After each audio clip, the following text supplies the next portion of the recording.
Alright, so we finished up Beastman, and we'll move on to Chandler here. Chandler is a very unique race to Shifted Lands. This is a high fantasy setting. However, I'm not used to seeing Chandlers in a whole lot of other high fantasy settings. This is a very unique to Shifted Lands race, and because of its uniqueness, you have to wear socks over your hands. So, Chandlers are mages. They are inherently a mage. You are not playing a fighter if you are playing a Chandler. Chandlers are really, really, really focused on magic. And they have disfigured hands and they have a thumb. So you can wear. What's unique about the race is that you only have two thumbs and you can only wear two rings because you can't fit a ring around, all four of your other fingers technically because you only have a thumb. So a small downside to this race is that you can only wear two rings. However, Uh, they are super good. They are super cool, and they are based around the elements, so fire, lightning, earth, or ice. Those are the four elements of this game. A lot of other fantasy settings have like air or other additional elements. The four that we have are fire, lightning, earth, ice.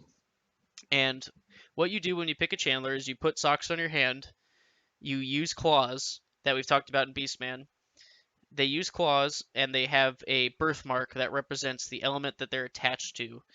I don't believe you can change the element that you're attached to, so it's you really want to figure out what type of element you want to go with before you pick a channeler. They have a huge history. They were running around a lot with at the beginning of the whole LARP, I believe. They're not relatively new, as far as I know. They have a lot of previous history, and they were technically, I think my understanding is that they were technically created by the folk on like accident or something. Um, and that's just all, hearsay or whatever. But the history that's given here, this is a whole paragraph to read. They're really cool. Their culture, Chandlers are very lonesome. Chandlers don't like other Chandlers. It's not like Attack on Sight, but it's almost like Attack on Sight. Channelers are very unique, and it's mostly because they love channeling magic. So we'll go into the racial abilities here. So we're gonna run into the first detriments that we're gonna see. So detriments are skills that you take for free that give you more build. So you might see like -5 build. You're not spending 5 build, you're gaining 5 build by taking this detriment. So cannot buy artisan, which shuts you off of all of the artisan crafting, all this stuff. Cannot use weapons, which isn't as bad as you'd think it would be. You get claws. I think it's yeah, you get claws, and claws is pretty good skill. So cannot use weapons. Uh, I would say that this isn't really big of a downside, especially for channelers. What channelers are doing most of the time, they don't really care about not being able to use weapons. So it's just effectively like 5 free build, which is super good. 15 free build for playing a channeler is super cool. And if you go back to episode 102, the video that we just did, we talk about prioritizing certain racial stuff. When you play a channeler, you'll pick up like this is cannot wear armor. You'll get 5 free build, and then you'll get 5 build to put into the skill, right? Like so in terms of racial skills, you might be able to lower your racial priority and then get 15 free build instead of putting like a ton of racial build into. This is like why we talked about racial build stuff in the last episode because you run into races where it's like, well, maybe you don't need to really prioritize it as much when you're playing a specific race. Now, channel spell points.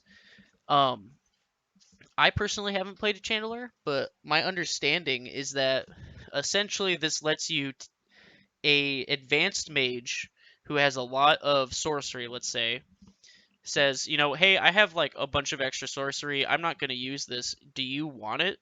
And the channeler can be like, yes, yes, please. And they can actually take other people's pool, um, which is super good. Like, that's really, really good. Being able to channel certain types of pool is super useful, not only for like combat situations, but also for roleplay.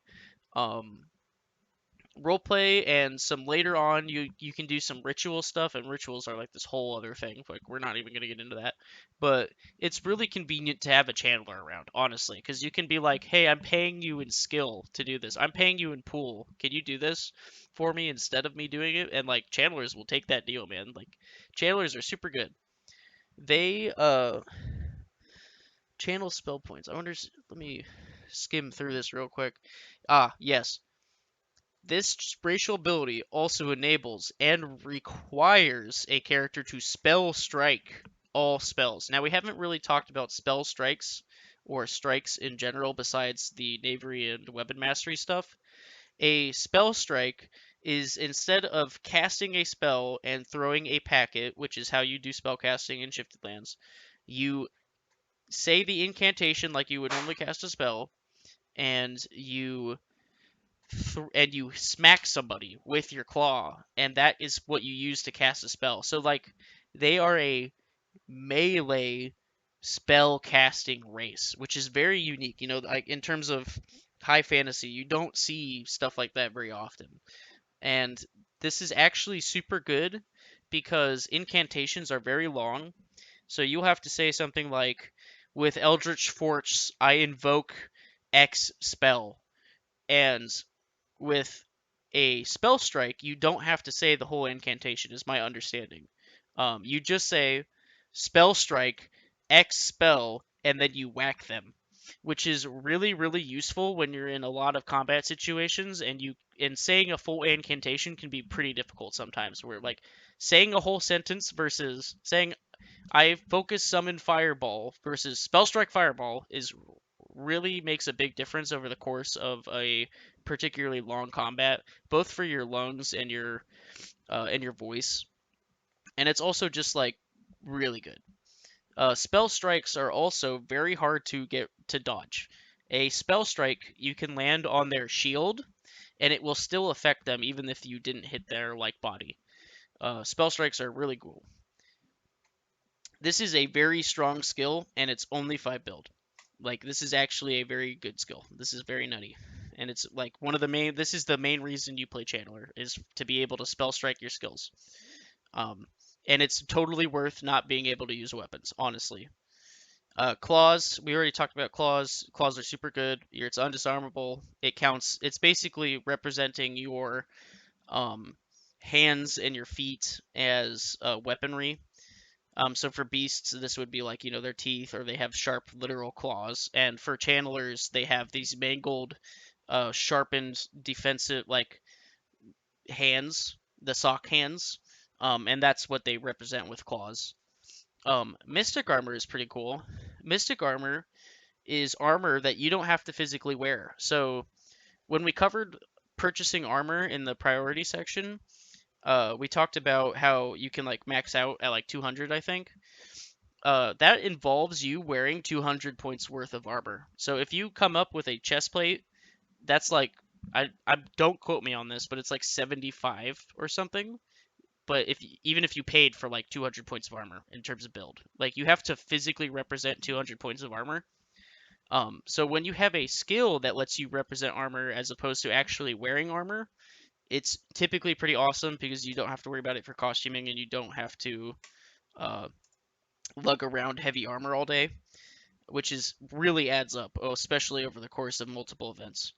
Uh, so for one build, you get 5 points of Mystic Armor. Now, the thing about being a channeler is that you're really good against other mages and against other channelers per se, but this Mystic Armor only works against magic. I don't believe, yeah, this armor will not protect you against physical type attacks, including a strike from a blade, even if it's like 25 magic, because magic is just a subtype of the attack, but it's still like a sword attack, right? Um, this will only protect you from like fire bolts, fireballs, other magic damaging spells. Uh, so this doesn't involve regular armor per se. This is still pretty good, especially at the ratio you're talking about of 1 to 5 ratio of a build to armor is really good, and it's really cool actually. So mystics get mystic armor, which makes sense, or not mystics get mystic channelers get mystic armor. There were things called mystics. We're not gonna get into that. Reduced casting. So this is the first time we're seeing a reduction on any of the races, and reductions are super good. They are super good. You get to use one less sorcery or spirit point to a minimum of one when casting a spell. So this means a second rank spell costs one sorcery or spirit to cast less. So if you have a 2 rank spell and because in the last episode we talked about casting a 10 rank spell for 10. Now if you with this skill, if you cast a 10 rank skill, it only costs 9. And obviously that's not like a big difference when you're at the 10 skill, but doing a 3 rank spell for 2 or doing a 2 rank spell for 1 is pretty good a lot of the time. There's some very efficient skills and spells that are at ranks 2 and 3 and sometimes 4. And there's also additional ways, obviously, to reduce certain other skills. That's a big part of character progression later on. So reduced, and you'll see this reduced casting, and we're also going to run into eventually reduced knavery and reduced weapon mastery, which is also just as good, and it has a very similar effect, basically. But yeah, reduced casting, you're better at casting spells. Makes sense, right? You're a spellcaster's race. Resist magic spell. This is really good. This is really good. Basically, you get hit with a spell and you say resist. That's it. It's really good. You get hit by a fireball and you just say resist, and you don't pay any extra additional costs. You just get to do it 5 times. This is an immediate pickup for all 5. Like this is super good. And then again another debuff, another I can't remember what they're called. Cannot buy a detriment. That's what they refer to it as, a detriment. Cannot use psionics. Okay, whatever. You're playing a spellcaster. You're not playing a psionicist.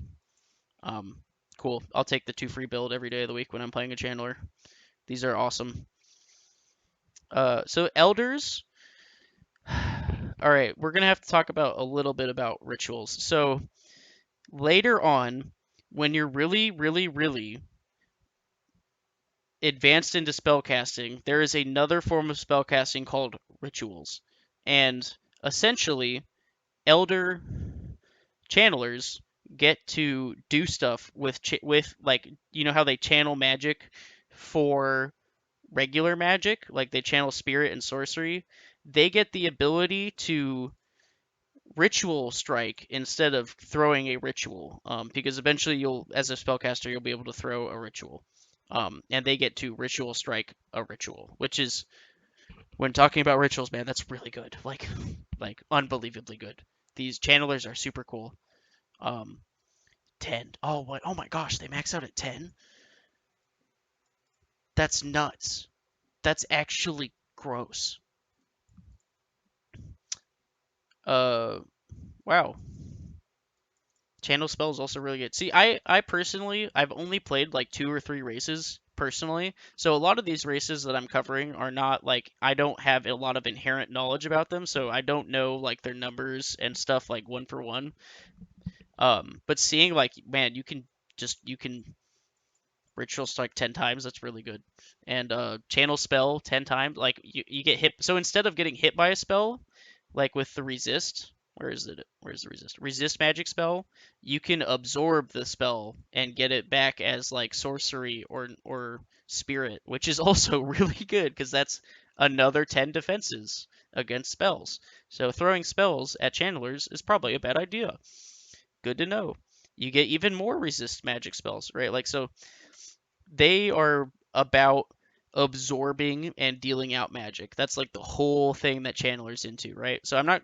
Elder skills are really cool, but they prevent you from doing some other stuff if you become an elder, and that's kind of like there's like a trade-off. So I'm not really going to talk until I go into the major trade-offs, but just know that Chandlers are about taking magic and then dishing magic out. They're really cool, and they're super super good. This is a very cool race to play, and there are quite a couple of them. There's like 5 or 6 that I've personally seen regularly playing. So there's not too many of them, but there's not enough for you to like be alone when you become a Chandler, right? So yeah, that was Chandler.